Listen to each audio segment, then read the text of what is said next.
வைரஸுடைய இந்த கொடிய காலம் இந்த உலகத்தையே அச்சுறுத்தி கொண்டிருக்கிறதுனால் நமக்கு இந்த 5வது வாரம் கர்த்தரை நாம் சபையில் வந்து ஆராதிக்க முடியாமல் இந்த நிகழ்ச்சியின் வாயிலாக நாம் இப்பொழுது கர்த்தரை நாம் ஆராதித்துக் கொண்டிருக்கிறோம்.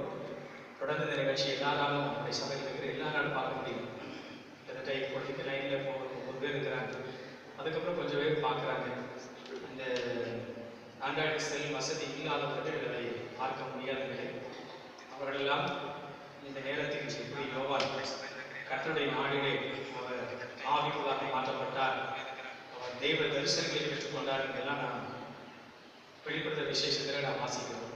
அதே போல இந்த வசதி இல்லாதவர்கள் அவர்கள் கர்த்தருடைய நாளிலே அவர்கள் பாடல் பாடி தேவனை துதித்து அவர்கள் ஆராதிக்க வேண்டும் என்று நான் கேட்டுக்கொள்கிறேன். தொடர்ச்சியாக நாம் யாவரும் தொடர்ந்து ஊக்கத்தோடு வாரத்தோடு இடைவிடாது போராடி நாம் ஜெபிக்க வேண்டும். உலகத்தின் நிலைமைகள் மாற வேண்டும். உலகத்தின் நிலைமைகள் மாற வேண்டும். நாம் மறுபடியும் நாம் சுயாதீனமாக தேவ சமூகத்தில் வந்து ஆண்டவரை ஆராதிப்பதற்கு நல்ல காரியத்தை தேவனுக்கு ஏற்படுத்தி கொடுக்க நாம் தொடர்ந்து நாம் அதிகமாக ஜெபிப்போம். தேசத்துக்காக ஜெபிப்போம். உலகத்தின் ஒவ்வொரு நாடுகளுக்காக நாம் ஜெபிப்போம். விசேஷமாக ஐரோப்பா கண்டத்தில் இந்த நோய் அதிகமாய் பரவி கொண்டிருக்கிறது. கொத்தாக ஜனங்கள் பிடித்துக் கொண்டிருக்கிறார்கள். இவைகளை நாம் மனதில் வைத்து நாம் வாரத்தோடு ஆண்டவரின் சமூகத்தில் நாம் ஜெபிப்போம். தெய்வாதி தேவனுக்கு மகிமை உண்டாவதாக. இன்றைக்கு நாம் கர்த்தருடைய வசனங்களை நாம் இன்றைக்கு நாம் தியானிப்போமாக. நாம் யாவரும் இந்த நிகழ்ச்சியை கவனித்துக் கொண்டிருக்கும் பரிசுத்த வேதாகமத்தின் பிரசங்கத்தின் தலைப்பு இன்றைக்கு ராக்காலம் வருகின்றது. ராக்காலம் வருகின்றது என்ற தலைப்பின் கீழ் ஒரு சின்ன சம்பவத்தையும் அதற்கு இணையான சில விஷயங்களை நாம் இன்றைக்கு நாம் தியானிக்க போகிறோம். பிரசங்கத்தின் ஆதாரமாக யோவான் எழுதின சுவிசேஷம். பிரசங்கத்தின் ஆதாரமாக யோவான் எழுதின சுவிசேஷம் 9வது அதிகாரம். பிரசங்கத்தின் ஆதாரமாக யோவான் எழுதின சுவிசேஷம் 9வது அதிகாரம் 4வது வசனத்தை நாம் வாசிக்க கேட்போம். பகற்காலம் இருக்கும் மட்டும் நான் என்னை அனுப்பினவருடைய கிரியைகளை செய்ய வேண்டும், ஒருவரும் கிரியை செய்யக்கூடாத ராக்காலம் வருகிறது. இங்கே நம்முடைய இரட்சகராகிய இயேசு கிறிஸ்து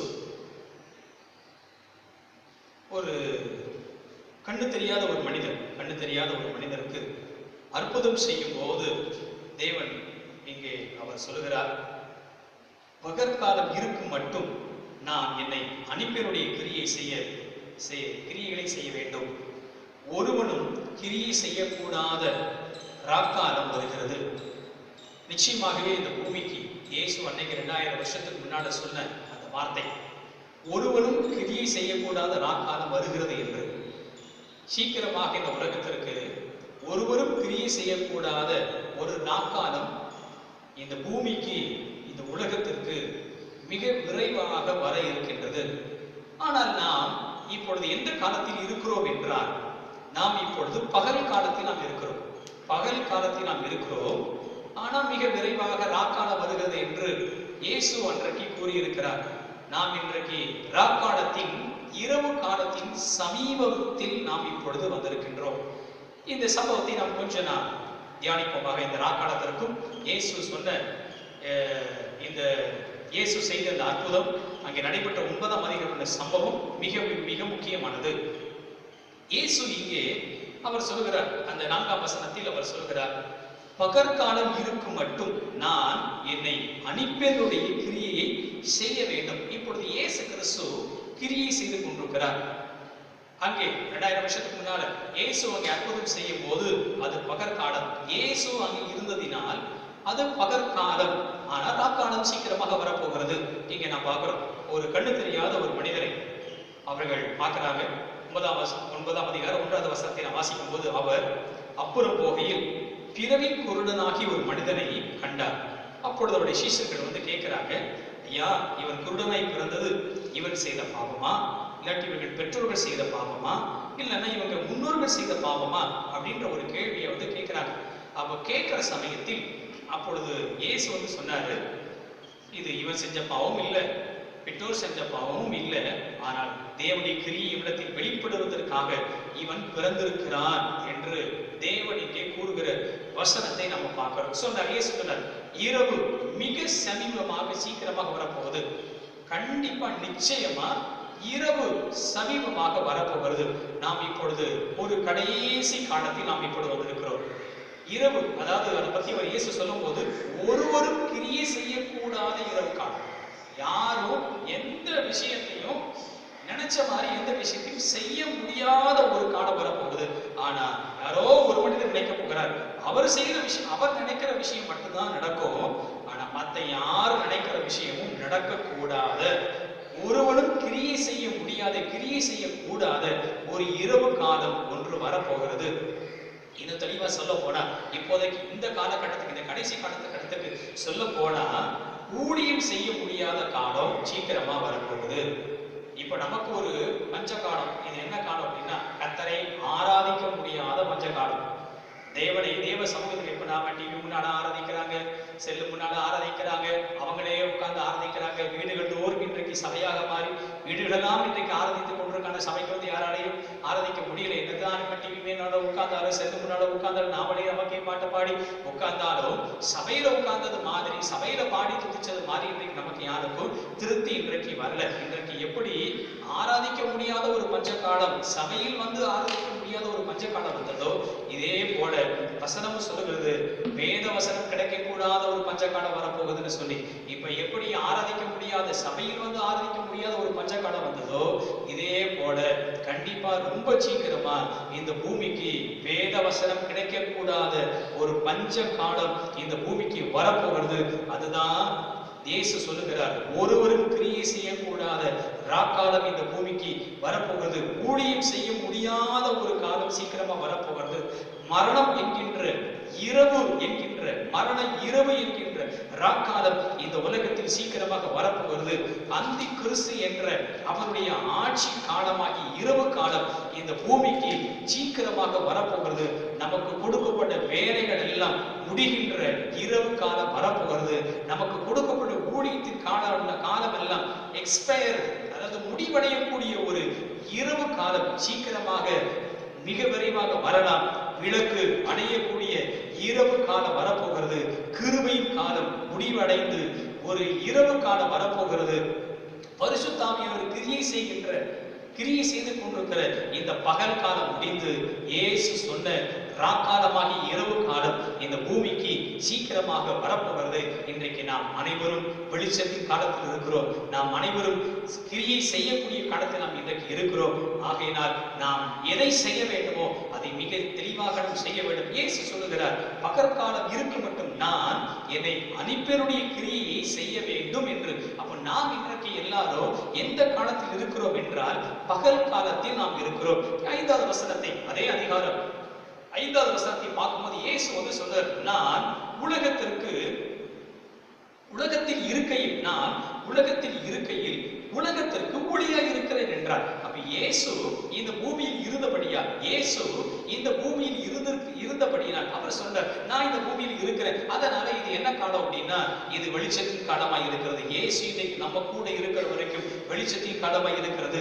இந்த உலகத்தின் பரிசுத்தவான்கள் எல்லாம் எடுத்துக்கொள்ளக்கூடிய காலம் வரும்போது இந்த பூமிக்கு ஒரு இரவின் காலம் வரப்போகுது. இயேசு சொல்றார், என்ன பகற்காலம் இருக்கு மட்டும் நான் என்னை அனுப்பியருடைய கிரியையை செய்ய வேண்டும் என்று தேவனுக்கு கூறுகிறார். நாம ஏற்கனவே வாசித்த 3ஆம் வசனம் 2ஆம் வசனத்தை நம்ம பார்க்கிறோம்.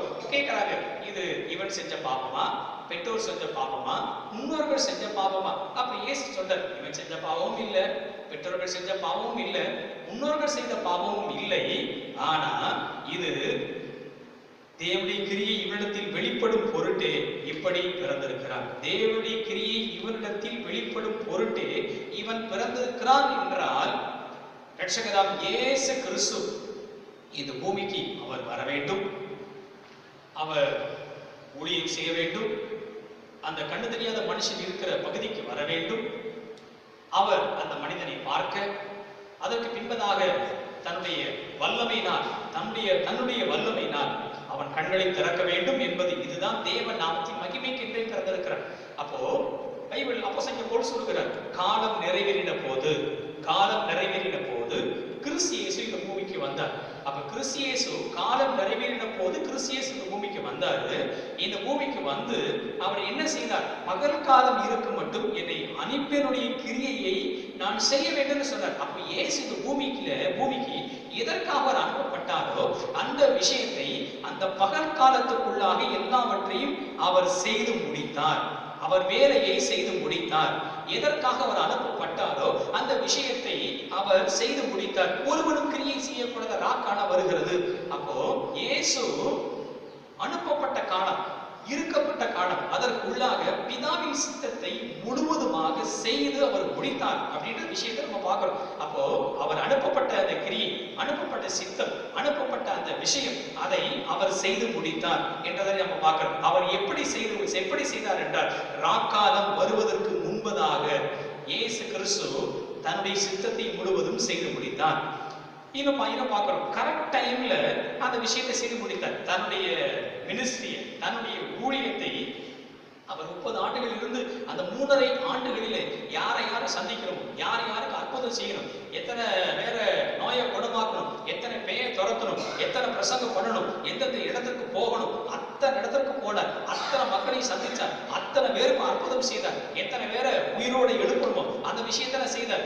சீசர்கள் எப்படி திடப்படுத்தணுமோ அந்த விஷயத்தை எல்லாம் அவர் செய்து தனக்கு கொடுக்கப்பட்ட காலத்திற்குள்ளாக, அந்த நேரத்திற்குள்ளாக தன்னுடைய ஊழியத்தின் தேவ சித்தத்தின் பிதா தன்னை அனுப்பின அந்த சித்தத்தின் முழுவதும் தன்னுடைய மினிஸ்ட்ரியை, தன்னுடைய ஊழியத்தை அவர் செய்து அப்படியே முடித்தார் என்ற விஷயத்தை நம்ம பார்க்கிறோம். இங்க ஒரு கம்ப்ளைண்ட் ஒன்று வருது. கீழே நீங்க வசனங்களை கீழே வாசிக்கும் போது, அவர் அந்த வேலையை செய்து முடித்தார், அந்த அற்புதத்தை செய்து முடித்தார். அவனோட கண்ணு தெரிஞ்சது. அப்ப அங்க இருக்கிற மக்கள் எல்லாம் பாக்குறாங்க, தாயின் கருவிலேயே இவன் கண்டு தெரியாத மனுஷன் தான், இவனுக்கு எப்படி கண்ணு திறந்தது, அப்ப யாரு என்ற விஷயத்தெல்லாம் விசாரிக்கும் போது இயேசு இந்த கண்களை திறந்து அற்புதம் செய்தார் என்ற கேள்வி வந்த உடனே பரிசேயரிடத்திலும் சதுசேயரிடத்திலும் கொண்டு போய் நிப்பாட்டி வந்து கேட்கிறாங்க. அப்ப அவங்க எல்லாம் சொல்றாங்க, இது ஓய்வு நாடு, இந்த ஓய்வு நாடு இந்த மனுஷனுக்கு எப்படி அற்புதத்தை செய்யலாம் அப்படின்னு சொல்லி ஒரு கேள்வி அங்க எழுப்புகிற விஷயத்தை நாம் கீழே உள்ள வசனங்களிலே அதை வாசிக்கின்றோம். அப்போ ஓய்வு நாளில் இந்த விஷயத்தை செய்யலாமா? இப்போ ஜஸ்ட் ஒரு எக்ஸாம்பிளுக்கு இந்த விஷயத்தை சொல்வது என்னவென்றால், ஓய்வு நாளில் இயேசு வந்து சொல்றார், ஓய்வு நாளில் இப்படி நிறைய அற்புதம் செய்யும்போது நிறைய கேள்வி கேட்கிறாங்க, ஓய்வு நாளில் எப்படி இந்த அற்புதத்தை செய்யலாம்? அப்ப இயேசு சொல்றாரு, ஓய்வு நாளில் ஒரு குழிக்குள்ள ஒரு மாடோ ஒன்று விழுந்து விட்டது, இது ஓய்வு நாடு, அதை தூக்கி விட வேண்டாம் அப்படின்னு சொல்லி சட்டம் சொல்லல. அப்ப அதை தூக்கி விடலாம். அப்ப அது இயேசு சொல்றாரு, ஓய்வு நாள் ஆனாலும் ஒரு மனிதன் விடுதலை பெறுவதற்காக இருக்கிறான். அப்ப அந்த ஓய்வு நாள் அவனை விடுவிப்பது தப்பு அல்ல. அப்ப இயேசு என்ன பண்றாரு, ஓய்வு நாள் ஆனாலும் அந்த ஓய்வு நாளில் அவர் ஓய்ந்திருக்கவில்லை. அவர் ஓய்ந்திராமல் காலம் மிகவும் குறுகிய காலமாய் இருக்கின்றபடியினால், இந்த வெளிச்சத்தின் காலத்துக்குள்ள செய்து முடிக்க வேண்டும் என்றபடியினால், இரவு காலம் என்கின்ற ஒன்று மிக விரைவாக வருகின்றபடியினால் தன்னை அனுப்பியனுடைய சித்தத்தை செய்யும்படி ஓய்வு நாளாய் இருந்தாலும் கூட அவர் அந்த அற்புதத்தை அவர் செய்து முடித்தார். இயேசு கிறிஸ்து நாம் கற்றுக்கொள்கிற விஷயம் என்னவென்றால், இது பகல் காலம், இரவு காலம் வருகின்றபடியினால் தன்னை அனுப்பியனுடைய சித்தத்தை அதற்குள்ளாகவே செய்து முடித்தார். இன்னைக்கு நாமே எல்லாம் இன்னைக்கு தட்டி எழுப்பக்கூடிய ஒரு காலம், நாம் எழுப்புதல் காலத்தில் இருக்கின்ற நாம் தூங்குகிற காலம் அல்ல, சோர்வுற்று இருக்கிற காலம் அல்ல, டூ லேட்டா செய்ய வேண்டிய காலம் அல்ல. மிக விரைவாக செய்து முடிக்கக்கூடிய ஒரு காலகட்டத்தில் இன்றைக்கு நாம் வந்திருக்கிறோம். ஏனென்றால் ராக்காலம் மிக சமீபமாக இருக்கிறது. என்ன ராக்காலம் என்றால், ஒருவனும் கிரியை செய்ய முடியாத, ஊழியமே பண்ண முடியாத ஒரு ராக்காலம், தேவ சித்தத்தை செய்ய முடியாத ஒரு ராக்காலம் இந்த பூமிக்கு வருகிறது என்று இயேசு இன்றைக்கு கூறியிருக்கிறபடியால் இன்றைக்கு நாம் எல்லாரும் பகல் காலத்தில் இருக்கிறோம். செய்ய வேண்டிய விஷயங்களை நாம் சரியாக செய்ய வேண்டும். ஒரு புத்தகத்தை வாசிக்கும் போது ஒரு ஆக்கியோர் இப்படியாக அவர் எழுதுகிறார். அந்த கருத்தை எடுத்துக்கலாம், சும்மா எடுத்துக்கலாம். அவர் சொன்ன என்ன எழுதுகிறாருன்னா, கண்ணு தெரியாத மனுஷனை இயேசு பார்க்கிறார். இயேசு பார்த்து அவனுக்கு ஒரு அற்புதத்தை செய்யணும். அதுக்கு அவர் என்ன பண்ணாருன்னா, தன்னுடைய உமிழ் நீரை எடுத்து சேறு உண்டாக்கி அதை அவன் கண்ணிலே இயேசு கிறிஸ்து பூசினார். ஒரு ஆக்கியம் எழுதுகிறார். என்ன எழுதுகிறாருன்னா, தண்ணி எங்க இருக்குன்னு போய் தேடி எடுத்து கொண்டு வந்து அதை குடைச்சி அவன் கண்ட பூசுறதுக்கு கூட கொஞ்சம் லேட் ஆகுன்றதுனால தன்னுடைய வாயின் உமிழ் நீரை எடுத்து அவனுக்கு மிக விரைவாக அந்த விஷயத்தை செய்து முடிப்பதற்காக அப்படியே எடுத்து அவன் கண்ணிலே பூசி சீராவும் படத்தில் அவன் கழுவி அவன் அந்த கண்ணு தெரிகிற விஷயத்தை, அந்த அற்புதத்தை அவன் பெற்றுக்கொண்டான் அப்படின்னு சொல்லிட்டு அந்த தான் செய்கின்ற வேலையை தாமதம் செய்யாமல், காலதாமதம் செய்யாமல் இயேசு கிறிஸ்து என்ன பண்ணாது, மிக விரைவாய் செய்வதற்கு தண்ணீரை போய் தேடி எடுத்து கொண்டு வராமல் தன்னுடைய உமிழ்நீரை கொஞ்சம் எடுத்து அவனுக்கு பூசினார் சொல்லி ஒருத்தர் எழுதுகிறார். இதில் நாம் கற்றுக் கொடுக்கிற ஒரு விஷயம் என்ன, டோன்ட் வேஸ்ட் த டைம். காலம் பொன் போன்றது. தேவன் நமக்கு தந்திருக்கிற இந்த நேரத்தை, இந்த பகல் காலத்தை நாம ஒரு நேரத்தை வேஸ்ட் பண்ணாம நாம் கர்த்தருக்காக இந்த பகல் காலத்தில் நாம் துரிதமாய் நம்முடைய வேலையை நாம் செய்வோமாக. எக்ஸாம்பிளுக்காக இப்போ ஒரு கான்ட்ராக்டர் ஒருத்தர் இருக்கிறார்.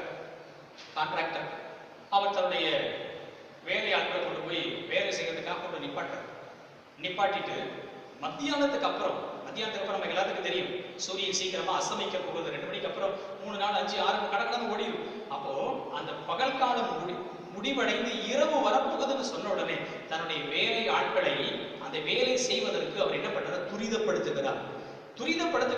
துரிதப்படுத்தாலும் கடற்கடை வேலை செஞ்சாரு.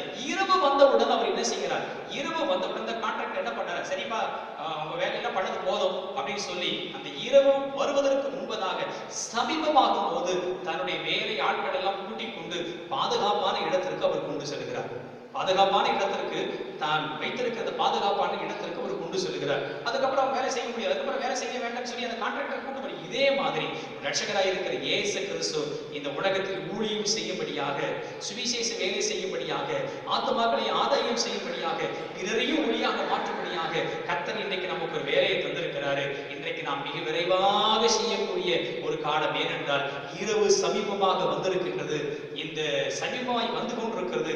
அதற்குள் இரவு வருவதற்கு உள்ளாக இன்றைக்கு நாம மிக விரைவாய் தன்னுடைய வேலையை முடித்துவிட்டு சேஃப்டியா நாம் எல்லாரும் பரலோக ராஜ்யத்துக்கு சென்றடையக்கூடிய, இயேசு கிறிஸ்து வரக்கூடிய ஒரு காலகட்டத்துக்குள்ளாக இன்றைக்கு நாம் வந்திருக்கின்றோம். ஆகையினால் இயேசு வந்து கூறினார், பகற்காலம் இருக்கும்ட்டு நாம் என்னை அனுப்பினுடைய கிரியை நாம் செய்ய வேண்டும்.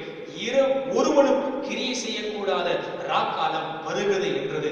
மிக விரைவாக ராக்காலம் என்கின்ற